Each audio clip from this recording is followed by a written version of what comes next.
A paz do Senhor Jesus a todos. Amém. Podemos sentar, gente. Melhor, só vocês, eu não, né? Queridos, hoje é um dia muito especial. Para mim, então, nem se fala, né? Quem me conhece sabe que é o meu primeiro dia dos pais. Feliz da vida. Olha, vale a pena acordar madrugada. Vale a pena pegar uns baninhos de algumas coisas indevidas. Vale a pena, querido. Assim como vale a pena para o nosso Pai, assim como valeu a pena para Jesus se gastar pela vida de cada um de nós, se entregar por nós, vale a pena ter um filho também. É uma bênção, é maravilhoso. Nessa noite, queridos, eu queria compartilhar um pouquinho com vocês. Ou melhor, nós vamos iniciar nessa noite, né? Uma série de mensagens chamada Um Chamado Radical. A nossa primeira mensagem é chamados para dentro. Nessa mensagem a gente vai abordar um pouquinho assuntos relacionados à família, mas não apenas a família aqui, pai, mãe, aqui na terra, mas a família de Deus. Olhe para o seu lado, você vai ver um lado do outro irmãos em Cristo. Não são pessoas de sangue, do mesmo sangue que você, ou pode até ser, mas você vai olhar e vai ver que o papai ligou cada um através do sacrifício de Cristo na cruz. Todos nós aqui estamos buscando isso, sermos dia após dia conhecidos como filhos de Deus. Essa mensagem, chamados para dentro, ela vai ter 3 chamados. O Senhor vai nos chamar para dentro de 3 coisas diferentes. E o meu pai sempre conta uma história, inclusive ele está ali, é o pai mais bonito ali de azul, ó, que está levantando a mão, tá vendo? Tá vendo? Eu sou a cara dele, por isso que ele é muito bonito. Gente, o meu pai sempre falava que quando ele ia jogar bola no meio da rua, de repente a vovó saía de casa, dava só aquela olhada raio laser assim, eles já entendiam, saía todo mundo correndo para dentro. Essa era a forma da vovó chamar para dentro. A minha, como eu sou menino de prédio, né? Aí meu pai, sempre um cara muito pontual, um cara sempre que gostou muito de horário, chega sempre adiantado em tudo, não é nem pontual, é adiantado. Eu me lembro que eu chegava na aula, era 7h30, eu chegava às 7 horas, às vezes nenhum porteiro tinha chegado, porque ele ia me deixar na aula. E ele falava, David, só 10 horas em casa. Beleza, naquela época eu reclamava pra caramba, mas hoje eu louvo a Deus e glorifico muito a Deus por causa disso. E aí, quando eu via, estava perto das 10, eu ficava, será que eu subo, será que eu não subo? Aí eu ia na repescagem já, assim, no toque da última trombeta, né? Quando tocava o interfone. Ai meu Deus, eu chegava em casa, se era 10 horas horário, eu chegasse 10h05, 10h02, 10h03, 10h01. Aí meu irmão, eu ia ter que ouvir um pouquinho, e com toda a razão. Eu ainda estou tentando me consertar com esse negócio de horário, mas era esse jeito que ele me chamava para casa, através do interfone. E hoje o Senhor vai nos chamar para dentro também, através da palavra dele, através da ministração, através desse momento especial que nós vamos ter aqui. Em primeiro lugar, o Senhor ele quer nos chamar para dentro da família dele. Eu vou ler uma passagem aqui para vocês. Efésios, capítulo 1, versículo 4 a 5. Se você é rápido de endereço, abre aí, se não quiser anotar. Amém? Vamos lá. Porque Deus nos escolheu nele antes da criação do mundo, para sermos santos e irrepreensíveis em sua presença. Em amor nos predestinou para sermos adotados como filhos, por meio de Jesus Cristo. Se você prestar um pouquinho de atenção, você vai ver que o Senhor nos chamou para sermos adotados como filhos. Talvez você conheça alguém que seja adotado, a pessoa se sinta um bastardo, se sinta uma pessoa de menos importância para os pais, porque o irmão de sangue dele é mais importante, tem tudo, e ele que é adotado não tem nada. Eu queria lembrar aos irmãos que essa passagem aqui foi escrita pelo querido apóstolo Paulo, e ele era um cidadão romano e sabia muito bem das leis. Eu andei pesquisando bastante, vi uma certa ministração também do pastor Eibe que fala um pouquinho sobre isso, e ele fala que na lei de Roma, a criança que era adotada, ela era considerada para sempre filha de quem o adotou. Porque era escolhido, era para dar continuidade na posteridade, se fosse querer herança ou então para assumir algum cargo, se não tivesse nenhum filho homem, ela lá adotava um rapazinho lá, escolhia, eu quero ele alto, baixo, branco, preto, azul, amarelo, seja lá o que for, escolhia do jeito que queria. E a partir daquele momento, aquela pessoa era tomada, aquele jovem era tomado como um filho para sempre, até o fim da vida. E o filho que era filho de sangue, ele poderia ser sim deserdado. Ele poderia ser sim deixado de ser chamado filho daquela pessoa. Eu quero fazer um paralelo com os irmãos do chamado de Deus para nossas vidas nessa noite. O Senhor, Ele tem nos chamado para sermos adotados. A Bíblia fala claramente aqui, que desde antes da criação do mundo, Ele nos predestinou. Ele estava esperando já. Ele está toda hora olhando assim, poxa, como eu gostaria que ele fosse meu filho, como eu gostaria que ela fosse minha filha. Ele está chamando, Ele está dizendo, eu quero adotar você. E querido, sabe o que acontece quando você resolve ser um filho adotado do Senhor? Você vai ser para sempre o filhinho queridinho dele. E eu queria lembrar aos irmãos o que foi que aconteceu com o nosso querido Salvador Jesus. Ele era realmente o Filho de Deus. Por um período de tempo, Jesus pagou um alto preço pela minha e pela sua vida. Ele foi morto. E naquele momento ele clamou gritando, pelo amor do Pai, clamou gritando, porque o Senhor o havia desamparado, o havia abandonado naquele momento. Foi naquela hora que ele pagou o preço pelo meu e pelo seu pecado. E por ele ser filho de Deus, ele poderia naquele momento assumir aquela posição. E depois, quando ele ressuscitou e veio como nosso Salvador e nosso Senhor, após o terceiro dia, ele voltou a assumir o seu posto de filho de Deus. É algo sério, forte, eu achei muito interessante. E uma coisa muito interessante, quando nós somos adotados para uma família, nós mudamos às vezes de nome, nós mudamos de casa, nós mudamos de responsabilidade. A partir do momento que você entende que o Senhor, Ele tem um plano na sua vida, que Ele quer sim salvar você, e você assume essa identidade e diz, estou aqui papai, pode me adotar. Você passa a ser chamado de outra maneira.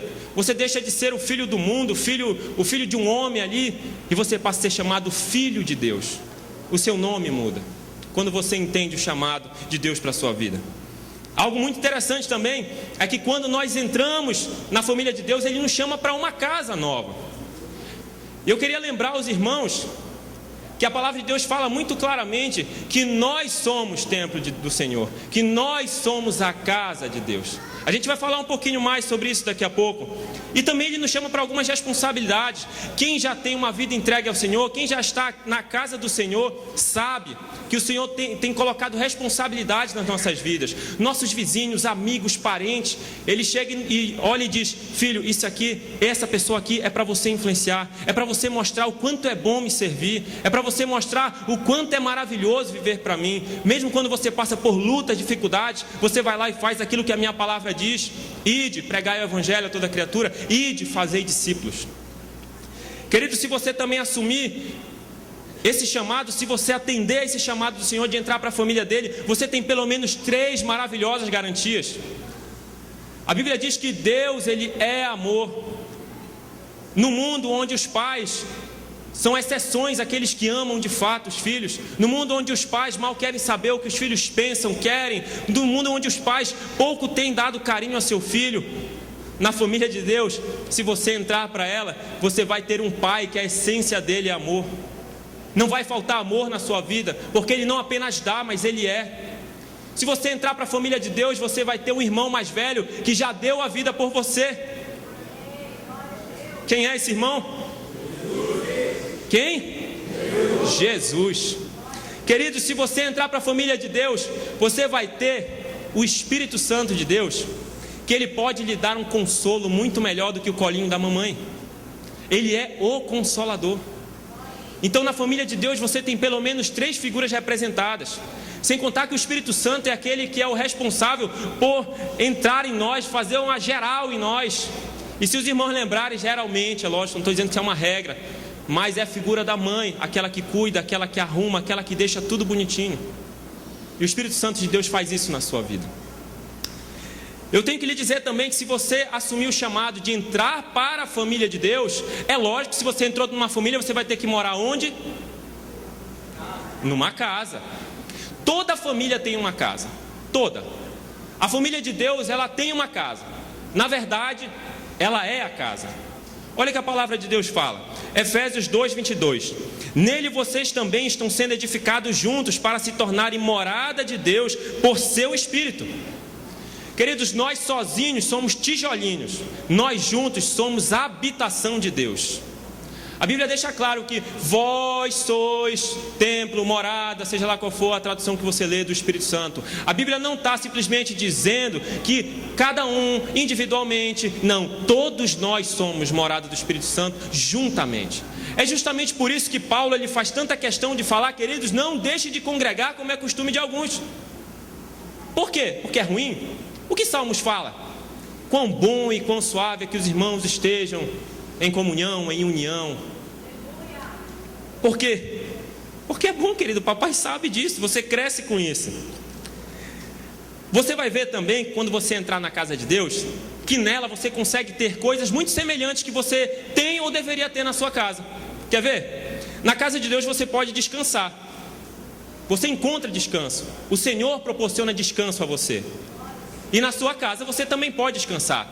Eu fiquei pensando assim, meu Deus, o que é que eu vou ler? Qual é a passagem que eu vou ter como embasamento para isso? E aí eu pensei um pouquinho mais e lembrei, caramba, tem vezes que a gente viaja, vai para cada lugar lindo e maravilhoso, mas a gente deita numa cama de hotel, numa cama de algum outro lugar e fica pensando, não é igual a minha cama. Para alguns, não é igual a minha rede. E olha só o que a palavra de Deus fala em Salmos 84:10. Um dia em tua casa vale mais do que 1000 noites em outro lugar. Eu não sei você, querido, mas um dia na minha casa vale mais do que 1000 noites em qualquer outro lugar. Porque a minha cama, ela já é anatômica, assim. Ela já tem um formato do meu corpo. Inclusive o lado que eu dormi até quebrou o pé. Não sei nem porquê, né? Não sei porquê. Na casa do Senhor e na nossa casa nós conseguimos renovar as nossas forças. Olha só. Você que trabalha naquela jornada de 4, descansa 2 e trabalha 4 de novo. Você sabe que aquele cochilozinho de meia hora na sua casa, que eu via meu pai dando todo dia, é fundamental. Tem gente, querido, que quando acorda daquilo parece que dormiu 3 dias direto. Acorda aceso, elétrico. Por quê? Porque na sua casa você consegue renovar suas forças. Consegue trazer um vigor, né? E Salmos 23:3 fala o quê? Restaura-me o vigor. O Senhor restaura o nosso vigor quando nós estamos na casa dele. Na casa, na nossa casa e na casa de Deus, nós encontramos segurança e direção. Na casa, o papel é do pai, né? E na casa de Deus, o papel também é de Deus Pai. A Bíblia fala claramente que os filhos são como flecha na mão do arqueiro. Flecha tem vontade, querido? Tem vontade, flecha? Não, flecha não tem vontade. A flecha vai flechar na direção em que o arqueiro a colocar. Se você ainda não entendeu o que eu quero dizer, se você tem um filho, ele vai tomar o rumo na vida que você está determinando para ele. É isso que a Bíblia fala. Os filhos são como flecha na mão do arqueiro. E o nosso Deus, ele vai fazer diferente? Será? Vai dizer, irmão, que você nunca fez alguma coisa que você não queria fazer, mas fez porque era para Deus. Ficou pensando assim, caramba, eu vou levar a irmã ali para dentro, me disseram que é perigoso. Não, mas, poxa, ela é uma irmã e se ela, poxa, ela vai estar sozinha. E você pensou bem, pensou no combustível, pensou no dinheiro, pensou no tempo, pensou no lanche, pensou em tudo. Aí depois pensou bem, caramba, mas essa é a vontade de Deus, não é? Isso era o papai pegando você assim, ó, e direcionando. Na casa de Deus e na nossa casa a gente deveria encontrar isso. Na casa de Deus com certeza você vai encontrar, querido. Papai está toda hora pegando você e tentando acertar em algum lugar. Mas na casa do homem, às vezes o homem tem falhado. Se você for pai, fica mais ligado nisso. A Bíblia fala também, em Salmo 23:3-4, guia-me nas veredas da justiça, por amor do seu nome. Mesmo quando eu andar por um vale de trevas e morte, não temerei perigo algum, pois tu estás comigo, a tua vara e o teu cajado me protegem. Certa vez nós estávamos em célula, e aí eu estava falando um pouco sobre Salmo 23. E aí eis que me ocorreu uma dúvida e eu não sabia responder. Aí eu falei assim, gente, você sabe a diferença entre a vara e o cajado? Aí a Irene, irmã do Eliakim, do Lucas, participa da célula. O pai dela trabalhava no trato de alguns animais e tudo mais. E aí ela lembrou. Ela falou, olha, eu me lembro. Meu pai, ele pegava e usava a vara para ir tocando. E ele ia dando direção. E o cajado, vocês lembram que o cajado tem uma pontinha assim? Tipo um J de cabeça para baixo? O cajado serve para quando a ovelha se debandar, pegar pelo pescoço e puxar de volta para o caminho. Papai faz direto isso com a gente, não faz? Sai daí, menino, volta para o caminho. Enquanto a gente está quieto na nossa, ele está só tocando com a vara. Vamos continuar, vamos lá. Agora, às vezes, a gente quer dar umas cabeçadas por aí, né? Ele vai lá e puxa a gente de volta. Então é por isso que nós encontramos direção e segurança. Na nossa casa e na casa de Deus nós conseguimos suprir as nossas necessidades, nos alimentar. A Bíblia fala, não andeis ansiosos por coisa alguma, pensando que haverei de beber, o que haverei de vestir, o que haverei de comer, porque isso aí os pagãos ficam pensando nisso. O Senhor, Ele sabe de todas as coisas que você precisa. Quem mora com pai e com mãe aqui, geralmente se o pai é aquele pai zeloso, a mãe zelosa, todos os dias tem aquele arrozinho, aquele feijãozinho, aquele bifezinho, aquela coisa deliciosa para comer em casa. Tem mãe que paparica até demais, né? Mas tem. E na casa do Senhor não é diferente. A gente encontra suprimento, a gente encontra suprir as nossas necessidades, né? Na nossa casa e na casa do Senhor nós encontramos alegria. O meu filho ainda não faz isso, mas eu já fico até emocionado de pensar, eu chegar em casa, aí abrir a porta, ele gritar, papai, aí eu abrir o braço e ele vir correndo. Algumas casas tem cachorro aqui. Cachorro nem se fala, né? Pode dar bicuda, pode mandar embora, que ele volta todo feliz, correndo e pulando. Tem alguns que ficam tão alegres que fazem a maior lambuzada no chão, enfim. Mas quando você chega na sua casa, quando você vê a sua esposa, pega aquele beijo, aquele dia estressante do trabalho, e a sua esposa chega, vem cá meu amor, deixa eu fazer uma massagem, mesmo que eu esteja falando isso pela fé, deixa eu fazer uma massagem, deixa eu cuidar de você e tudo mais. É maravilhoso, você encontra alegria na sua casa. Na nossa casa nós nos limpamos, nos higienizamos, tomamos banho, né? Pelo menos eu acho que sim. Escovamos o dente, né? Que ninguém falou que sim, né? Eu achei meio estranho. Queridos, na nossa casa é o melhor lugar para fazer isso, né? Todo mundo sabe, né? Melhor banheiro do mundo é o de casa. É maravilhoso, é o nosso palácio, coisa linda. E na casa de Deus também é o melhor lugar para você se limpar. Como assim? Vou tomar banho na igreja? Não é isso, querido. Eu queria lhe dizer que na sua casa você se limpa com água, e na igreja você se limpa com o sangue do Cordeiro. Na casa de Deus é o melhor lugar para você se limpar, é o melhor lugar para você tomar um banho. É maravilhoso. Por quê? Porque está toda hora ali o sangue do Cordeiro lhe purificando de todo pecado. Oh, coisa linda, né? Não vou nem ler a passagem, senão eu vou atropelar o tempo. Na nossa casa é o melhor lugar para nós nos arrumarmos e para nós nos prepararmos. Querido, se você tem esposa, você sabe o que eu estou falando. Se a sua mãe também gosta de se arrumar bastante, você sabe o que eu estou falando. A minha esposa vai, toma banho, aí começa. Aí todo o processo, né? Seca o cabelo, aí vai lá no quarto, olha qual vai ser a primeira muda de roupa. Primeira muda de roupa. Tá, aí vai lá no banheiro, passa um desodorantezinho, e vai, se maquia um pouquinho, aí passa um perfumezinho, beleza, tá tudo filé. Aí, isso aí já gastou mais ou menos 15, 20 minutos. Não dá muito tempo, ela volta no quarto. Aí ela vai e coloca a roupa. Amor, essa daqui tá bonita? Eu fico pensando, se eu disser que tá, ela vai tirar. Mas ela vai tirar depois de uns 15 minutos. Se eu disser que não, ela vai tirar em 5 minutos. Não, mas não tá legal essa, bota outra, beleza. Aí ela vai, troca de novo. Nessa brincadeira, ela troca, querido, sem exagero, 4, 5 vezes de roupa. Fora a chapinha, fora a escova, fora um bocado de coisa que as irmãs sabem que eu estou falando. Por mais que as irmãs vão no salão de beleza para se arrumar, elas ainda vão ter que ir em casa trocar de roupa 50 vezes para decidir qual é que vai. Se for para o salão com a roupa, não fica satisfeito. Ai, não gostei, era para ter trazido aquele outro que é assim, que é de bolinha e não sei o quê. E na casa de Deus é o melhor lugar para nós nos prepararmos. Olha só que lindo que fala essa passagem, que você tem que estar bem ligado para que não passe despercebido. Felizes os servos cujo Senhor os encontrar vigiando quando voltar. Eu afirmo que ele se vestirá para servir, fará que se reclinem à mesa e virá servi-los. Mesmo que ele chegue de noite ou de madrugada, felizes os servos que o Senhor encontrar preparados. Entendam, porém, isto: se o dono da casa soubesse a que hora viria o ladrão, não permitiria que a sua casa fosse arrombada. Estejam também vocês preparados, porque o Filho do Homem virá numa hora em que não esperam. Lucas 12, 37 a 40. Se você não estiver na casa de Deus, querido, você vai estar despreparado quando Jesus voltar. Olha, tem umas teorias da repescagem, de não a repescagem, enfim, procure não querer ficar para a repescagem.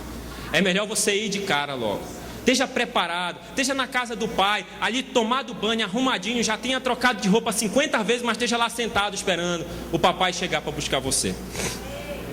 Se você aceitou o convite para entrar para a família e para entrar para casa, é lógico que se você está dentro de uma casa, embora você viva na geração Facebook, que a internet serve para afastar os que estão perto e trazer para perto os que estão longe, né? Você vai ter que conviver. E na casa de Deus, há dois tipos de relação de convívio. Você vai ter que conviver com quem? Com o papai, e vai ter que conviver com os irmãos. Olha o que a palavra de Deus fala em relação a que esse pai pode fazer pela sua vida. A Bíblia deixa claro que se a melhor, maior, a mais perfeita demonstração de amor falhar com você, ele jamais falhará. Haverá mãe que possa esquecer seu bebê que ainda mama e não ter compaixão do filho que gerou? Ainda que essa resposta seja não, ele fala: embora ela possa esquecê-lo, eu não me esquecerei de você. Olha que lindo. Se você aceitar ter esse relacionamento, essa comunhão com o Espírito Santo de Deus, com Deus nosso Pai, você terá um Deus que nunca lhe abandonará. Olha que coisa linda. Agora é lógico, né? Para você ter convívio, ter relação com Ele, é necessário que você fale com Ele. É necessário que você tenha comunhão com Ele. Que esteja ali todo dia aí: pai, o que o Senhor tem para mim? Não, pai, eu estou pensando em fazer assim, assim, assado, mas o que o Senhor me diz? O que o Senhor está planejando para mim no dia de hoje? Eu estou cansado, todo dia, como a gente ouvia muito aqui na igreja, quarto de escuta, né, o local de oração. Meu quarto de escuta é no banheiro, tomando banho, né? Aí eu fico sentado lá, tomando banho, e aí eu começo a falar com Deus: Deus, eu estou pensando em fazer isso, aquilo e aquilo outro. Eu acho que hoje eu vou fazer isso também. Mas o Senhor quer saber de uma coisa? Pega tudo isso que eu falei que eu quero fazer e me diz o que o Senhor quer que eu faça. Esse relacionamento que a gente tem que buscar dia após dia, hora após hora, aquele estilo de vida que a palavra de Deus fala sobre orar sem cessar. Queridos, no estilo de vida religioso isso é impossível. Se você está acostumado a ter vida com Deus apenas no momento que você ajoelha e ora, e no momento que você abre uma Bíblia, o resto do dia você vai fazer o quê? Vai fazer o que é errado, que Deus desaprova, para chegar nesse momento de oração e pedir perdão mais do que orar? Eu cansei dessa vida, olha. Tinha uma época que eu acho que eu pedia perdão para Deus meia hora, e 5 minutos eu orava, e 1 minuto eu agradecia.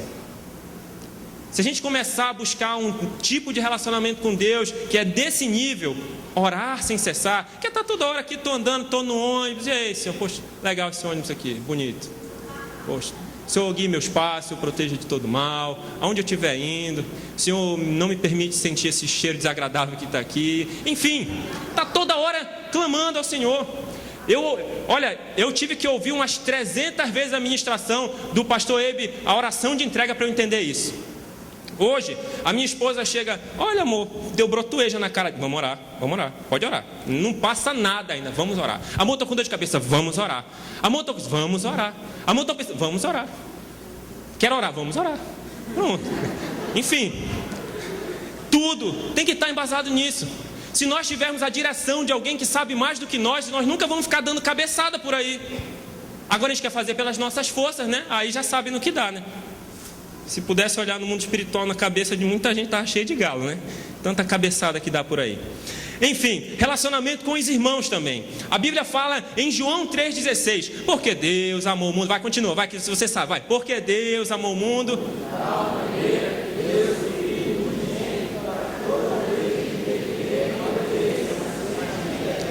Agora, se eu botar o número 1 na frente do João 3,16, você sabe o que está escrito? Sabe? O Raul sabe? Não, ainda não é essa. Eu vou ler para vocês. Sabe por que a gente sabe João 3,16 e não sabe 1 João 3,16? Porque a João 3,16 é mais cômoda para a gente. Quer ver só? Se segura aí, vai doer um pouco. Qualquer coisa, tampa o ouvido se estiver com medo. Nisto conhecemos o que é o amor. Jesus Cristo deu a sua vida por nós e devemos dar a nossa vida por nossos irmãos. Se alguém tiver recursos materiais, aleluia, e vendo seu irmão em necessidade, não se compadecer dele, fala Jeová, como pode permanecer nele o amor de Deus? Filhinhos, não amemos de palavra, nem de boca, mas em ação e em verdade. É por isso que é mais fácil saber João 3,16 e não saber 1 João 3,16. Olha para o lado aí, para essa cara linda e maravilhosa, e fala assim, se for sincero mesmo, diz assim: meu irmão, eu te amo. eu te amo. Não é de boca não, não é de boca.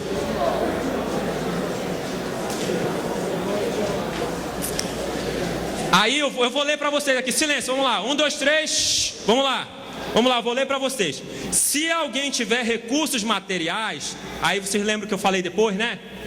Se alguém tiver recursos materiais, vocês já falaram que amou para o irmão do lado aí, né? Aí você vai dizer assim para ele: querido, eu vou pagar um lanche para você no Cachorro Crente. Fala aí para ele, fala aí para ele.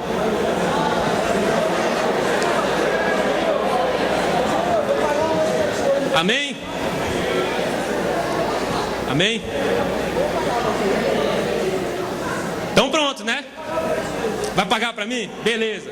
Aí eu pago o teu e a gente fica aqui, que os dois têm bucho grande mesmo. Vamos lá.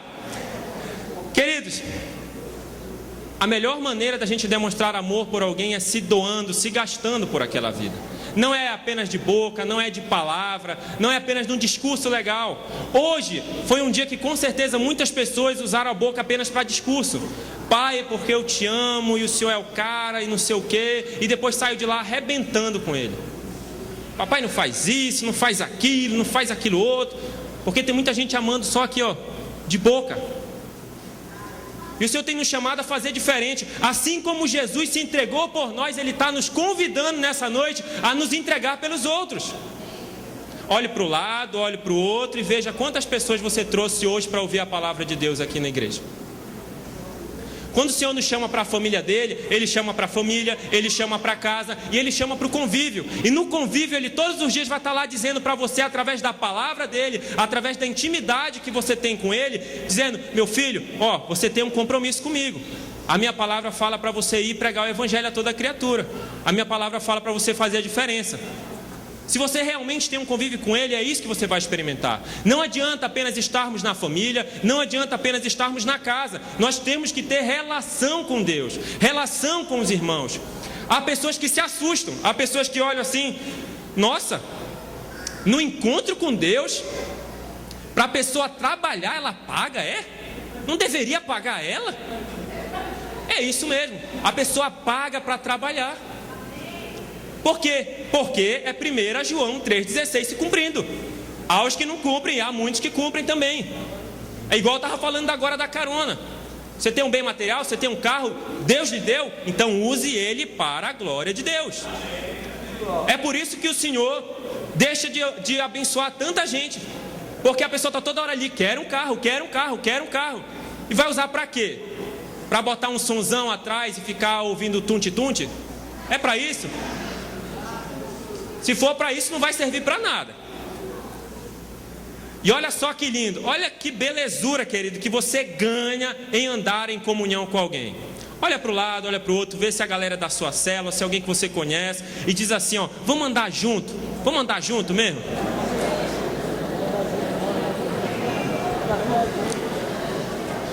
Um, dois, três, vamos lá. 1, 2, 3, vamos lá. 1, 2, 3, vamos lá. Beleza. Eclesiastes 4, 9 a 12 fala: é melhor ter companhia do que estar sozinho, porque maior é a recompensa do trabalho de duas pessoas. Se um cair, o amigo pode ajudá-lo a levantar-se, mas pobre do homem que cai e não tem quem o ajude a levantar-se. E se 2 dormirem juntos, vão manter-se aquecidos. Querido, não levem isso ao pé da letra em alguns casos. Se 2 dormirem juntos, vão manter-se aquecidos. Como, porém, manter-se aquecido sozinho? Um homem sozinho pode ser vencido, mas 2 conseguem defender-se. Um cordão de 3 dobras não se rompe com facilidade. O Senhor está chamando a cada um de nós para entrarmos na família dele, para fazermos parte da casa dele e para estarmos no convívio com ele e com os irmãos, se doando, estando juntos, se conhecendo. Querido, se você está vindo aqui pela primeira vez, uma garantia eu quero lhe dar: se você entrar para essa família, você nunca mais será o mesmo.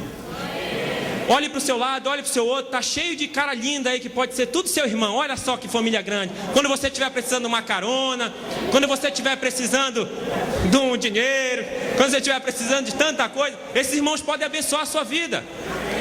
E é por isso que eu quero que todos fiquem de pé nessa hora, para a gente finalizar essa noite tão maravilhosa, ou melhor, finalizar a ministração da palavra.